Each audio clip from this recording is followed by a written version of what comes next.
Hello lovely people, welcome to the Geek Cupboard. I am Penge and welcome to day 7 of our Fes-tea-ve Advent countdown where we have a nice cup of tea and a little bit of a chat. So let's open this thing up and find number 7. It is over here at the top. Okay, so what are we going to have today? Now that went in significantly easier than some of the other ones, but there we go. So what is today's lovely tea? Let's have a quick look. It's stuck in that gap there we go. It is White Wonderland. Okay, how intriguing. I've got no hint as to what this is. I mean, okay, it doesn't look like a green tea. Hang on. What does it smell of? It smells of sort of a bit of sort of cinnamon, as many of these things do, I think. But okay, White Wonderland, brew for between 2 to 3 minutes. Okay, we can do that, but to do that first, we're going to have to go to the kettle.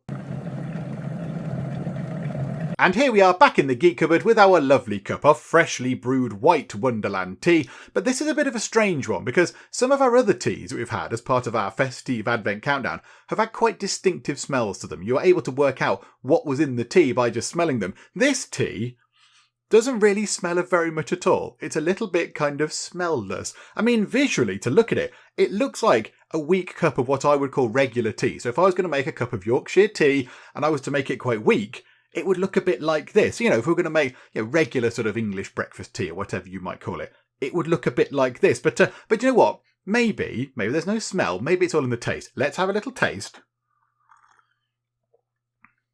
That is chamomile. That is a chamomile-y tea. That's quite nice. It's quite a nice chamomile tea. There is a hint, a very, very faint hint of cinnamon in there, I think, because of the Christmassy sort of thing. But I think mostly that is a chamomile tea. And that's quite nice, actually. That is quite a nice chamomile tea. Yeah, I'm quite happy with that. That's okay. I can't really taste much else. I cannot taste much else in it at all. It just seems to be a nice sort of chamomile tea, which is nice. I mean, normally I would have a chamomile tea toward the end of the day, past going toward bedtime maybe. Have a nice sort of chamomile tea, just, calm yourself down because it's quite relaxing and soothing and stuff. Currently, I'm recording this not at bedtime, it's the middle of the day, but that's fine. Still, it's a nice cup of tea. It's all very, very lovely. Also, a few people, by the way, have said that the teacup looks, people are saying like, oh, it's half empty. Why don't you fill it up to the top? I mean, this cup here, it's probably the angle that we're recording it at. So if I put my finger over the edge, that's now just touching the water, I think. Just about touching the water. So, it's about that. It's sort of, one sort of knuckle length down. So it's not actually, it must be the angle that the camera is at. But, it's not that it's not that empty. We're not like got half a cup of tea. And also I have just drank sort of 2 or 3 bits of it as well. So, the cups, it must be the angle. It must be the angle. So to all the people say, please fill your teacup up. I am filling it up. I really am. Anyway. Let's go on to today's question, shall we? So this has been posed by, I think you would pronounce it Lil Al, I think. And they have asked, what was the first computer you owned back in the day and what sort of games did you play on it? Okay, so this might age me a little bit. You might be able to sort of try and age me. But the first computer I ever had was an Amstrad CPC 464. With a tape drive. My goodness me, back into ye olden days. So you had to put the tape in, you had to run the load command from the screen, and then it would take, depending on how complicated the game was, it would take a little while to load, and it would sort of run weird, multicoloured kind of squiggly lines down the side of the screen, which I wasn't really sure what it did, and I'll be honest, I still am not sure. But what sort of games did I play? There were loads of games on my Amstrad. There was Roland on the Ropes. That was good. That was kind of like a little sort of dungeon crawly maze type thing. There was Old Mummy, which was brilliant. That was really good. You kind of played a sort of a dungeon crawling person, like a sort of explorer. You had to run round little blocks that contained sort of Egyptian sort of artifacts and things. But sometimes a mummy would come out and it would chase you around. There was Harrier Attack. That was very good. That was kind of like a jet plane sort of side-scrolling thing. You had to go and sort of fight things in the sky and drop bombs on things. Sultan's Maze was kind of like it tried to do 3D with lines on the screen as best it could. It was a little bit, I mean, at the time I was probably absolutely blown away. Now you think, oh dear. But Sultan's Maze got like a maze exploring thing. And then there were Dizzy games. So I played Magic Land Dizzy. Definitely played that. Can't remember the other ones I had. I had several Dizzy games, or I can't remember now. And also I had Ghostbusters. Like Ghostbusters for my Amstrad. And I had other things for my Amstrad as well. I had so many other games. But they're the ones that stick in my mind. They're the ones that I kind of remember playing quite a lot. I also coded a game as well. I got a magazine. I forget what the magazine was called. It was probably like Amstrad Now or something. I don't know. But it had a thing in it where you could sort of code your own game.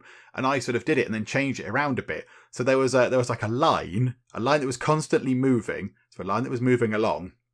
And you press the arrow keys and it changed the direction of the line. And there was a maze. So I built this maze. I mean, it was the same maze every time. I wasn't able to, sort of procedurally generate an accurate maze. But yeah, there was a sort of a path through the maze. And all the rest of it was red walls. And you had to guide the line through the maze and around the maze. And if it touched the wall, it would go, meh. And then it would just restart again without a moment's notice. Because, I was getting used to coding things. But yeah. It was quite good. And then you got through to the end. There was like a little dot at the end that you had to sort of go and connect with. And if you did that, it then finished the game, which was very exciting. And then, and eventually that was in my room. And I used it for playing games and stuff. And then eventually it got turned into a TV. My granddad bought this kind of like base thing for it. And then you put the TV on top and then there was some wiring at the back. And then, there was you had an aerial, like a proper actual manual aerial. You had to stand on top of the screen/TV, I suppose. And then there was like dials at the bottom to get the channels. And it was brilliant. I remember I had to point the aerial in a certain way. So I used paint, so Citadel miniature paints, on the top of the thing to say where the aerial needed to be, in what direction, to get what channel. On the dial, I drawn little paint marks on, little sort of coloured indicators as to what way the dial needed to go to get what channel as well. So that was exciting. So it turned into it was a computer, but also a TV as well, which is very exciting. Yes, on the Amstrad CPC 464, I did my first ever coding, and now I kind of do it as a career. So that's exciting. So I remember my Amstrad CPC 464 very fondly indeed. I don't know where it is. I do not know where it is now. It is alas lost to time, which is a bit of a shame, but there we go. Never mind. But Amstrad CPC 464 with a tape drive. That's just inconceivable these days. That's just crazy stuff. But there you go. Yeah, it was a lot of fun. I wish I had it now. And I could just go and have a little look at it. Go and play some Sultan's Maze.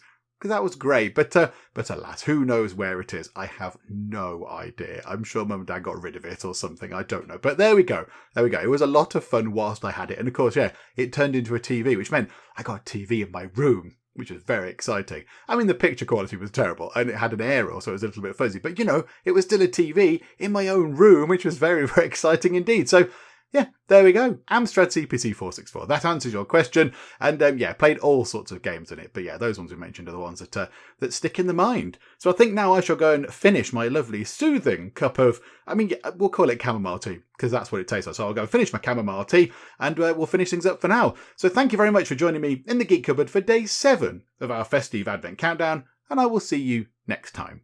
This robotic arm has salmonella on it. Okay, so we've got 2 things that are diseased. Be warned about tutorial robot. He's all sort of retro and adorable. I think he wants to destroy humanity. Hungry humans, come and order some food. 74% efficiency. Oh my goodness. Wow. There he is. There's a murderous robot face.